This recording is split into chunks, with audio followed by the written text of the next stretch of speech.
On today's episode of the DeRaud-Messinger Show, we're previewing and predicting the playoff matchup between number 16 Clemson and number 3 Texas. Longhorns fans, don't forget to like and subscribe for more content. It's greatly appreciated. And check us out at HornSports.com for all the latest in Texas news. Now, Dylan, the basic game info here. These are two teams that have never played against each other, which when I saw that, it just blew my mind down. I don't even know what words to put together with that because it's insane that these two programs have not played. Of course, Clemson rising to prominence more so in this century, but man, they have been at the top of the table or near it for a long time now. Now, the game is Saturday, the 21st at 3 p.m. Central Time at Darrell K. Royal Texas Memorial Stadium in Austin, Texas. The Longhorns in a playoff matchup, Dylan, are favored by 12 points. Now we're going to get into the scouting report here. Dylan, what do you think about this Clemson Tigers defense? Yeah, I wouldn't say that they've been above average this season. Devon, they're allowing about 22 points per game this season, which around the 40th in the country mark. Everything past that, they rank towards the bottom half of the league, most of the times around the 60th mark. So I wouldn't, let me spare the words here. I wouldn't say that they've been incredible in terms of their overall team performance. They led up 31 to SMU. South Carolina was able to Hey, score. the Stangs, baby. Hey, they got a great offense. I'm just saying, Clemson, this is not the same kind of team of old. However, I will say that they have one true guy to look out for on that defensive line, Devon. Definitely familiar yourself with this guy because TJ Parker, he's got 19 tackles for loss, 11 sacks, and he's got 6 forced fumbles. So he's going to be a key matchup to watch in this game against Kelvin Banks, who I wouldn't say is fully healthy off of the ankle, and going up against a guy like Parker, who's only in his, I think, second or third season. So still a young dude. He's going to have a lot of energy to deal with coming off that edge. So that's going to be a key matchup to watch for Texas is Parker against Banks. And then if you go back in the secondary, Avion Terrell, Devin, he's got 2 interceptions on the season. He's been their lockdown corner, so he's going to be going up against Golden and Bond on the outside. And then the safety position, their ball hawk, Khalil Barnes. He's got 4 interceptions, which leads the team, 3 pass deflections, and 56 tackles in that safety spot. So those would be the 3 guys that I'd be on the lookout for this Clemson team. Statistically, they have not been the best, but they do have 3 key guys to watch out for. Dylan, I'm going to make this scouting report interesting and do something I haven't done ever in a scouting report. I'm going to work backwards because I think we'll both be able to talk more as I go on, and you'll know why. Now, for Clemson at the running back position, you're led by senior running back Phil Maffa. Dylan leads the 44th best running attack in the country, which is serviceable. Dylan, I'd say solid. You Not said 44th like it was like the best thing ever, though. You really, I'm just so really laid excited. that on the We're getting platter. playoff football at DKR. But Dylan, I mean, Georgia, with the way they were able to run against Texas, Georgia also not having the most dominant running game either. It's definitely going to be a test for the Longhorns to see really where they stand. And overall, that's part of the reason why this game should draw some curiosity, just because Texas has played some solid teams, Dylan, but it seems like all those solid teams, after Texas plays them, drops out of the rankings. Now you're going to see the Longhorns take on the 16th ranked team. We'll see where they stand afterwards, Dylan. But Maffa, yet again, 44th best in the country in terms of a team. He has just over 1,100 yards and 8 touchdowns.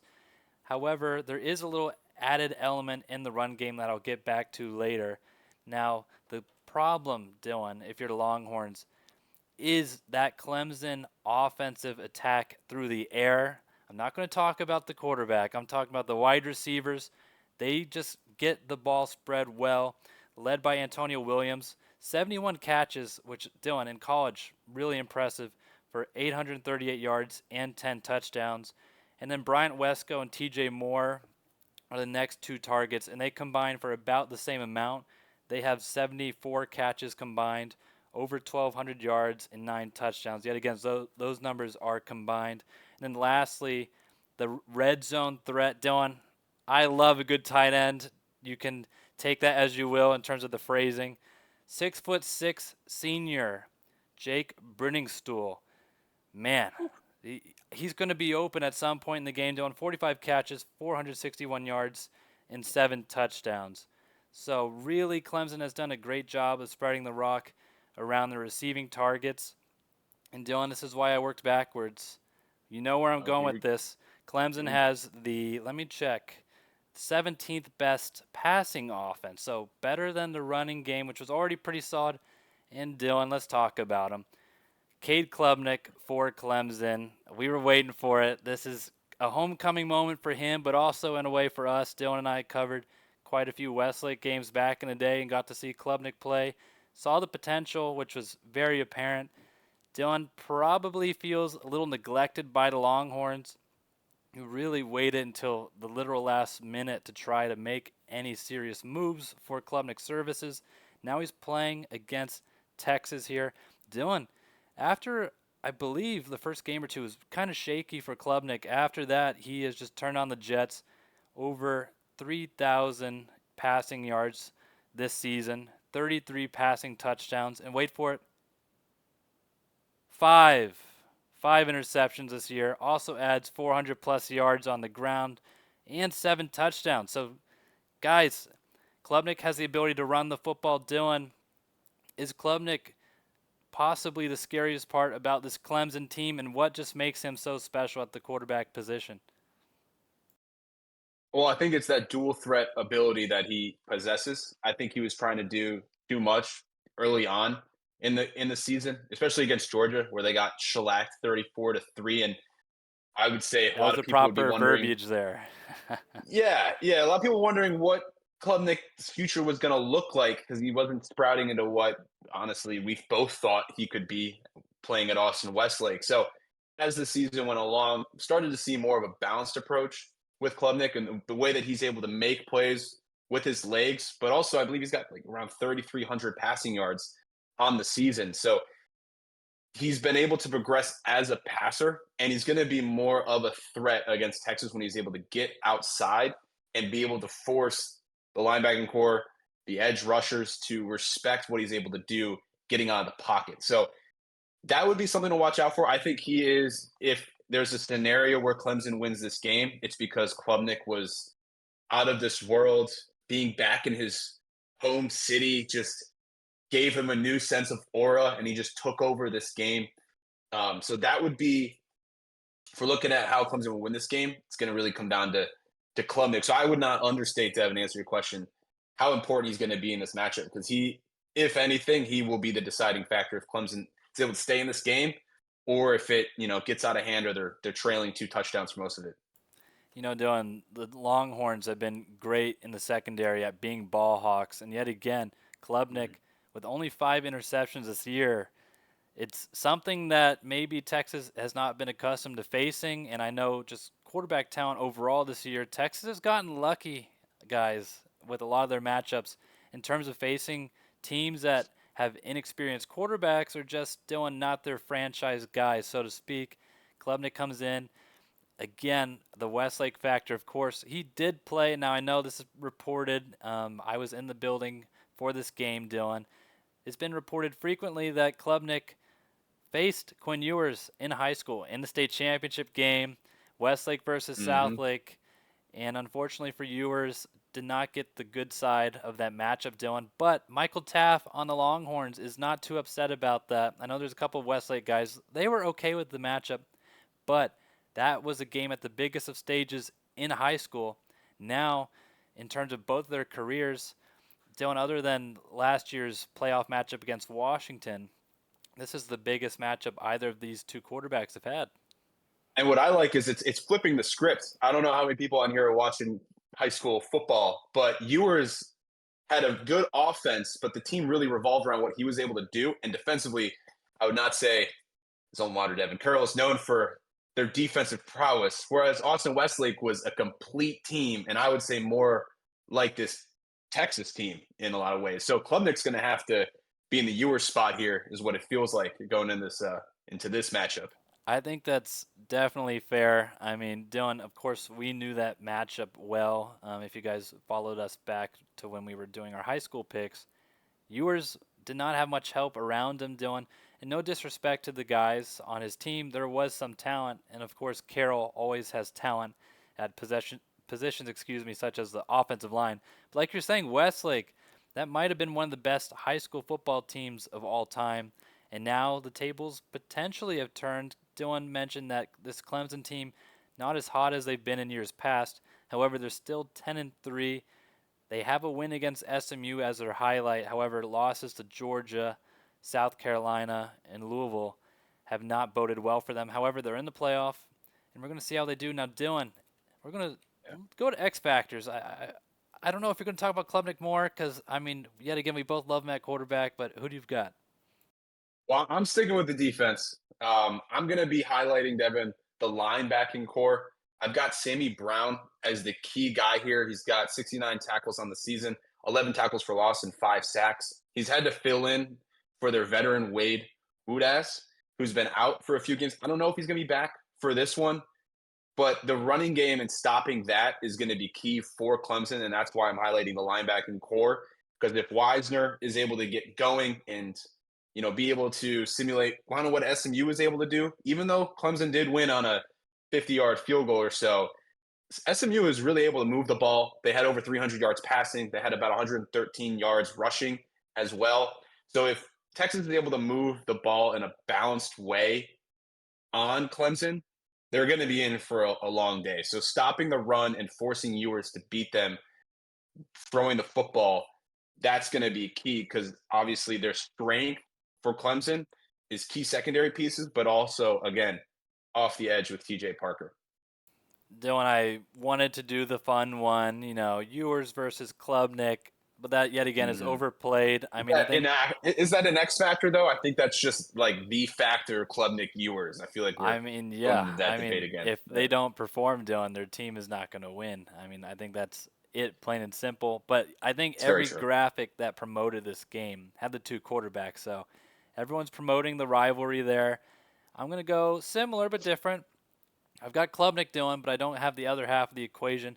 I have Klubnik versus Austin natives. How often do we get to highlight the great Austin area when it comes to the Longhorns? Because, Dylan, in years past, it seems like Texas wasn't able to recruit their own city. Now that's been going.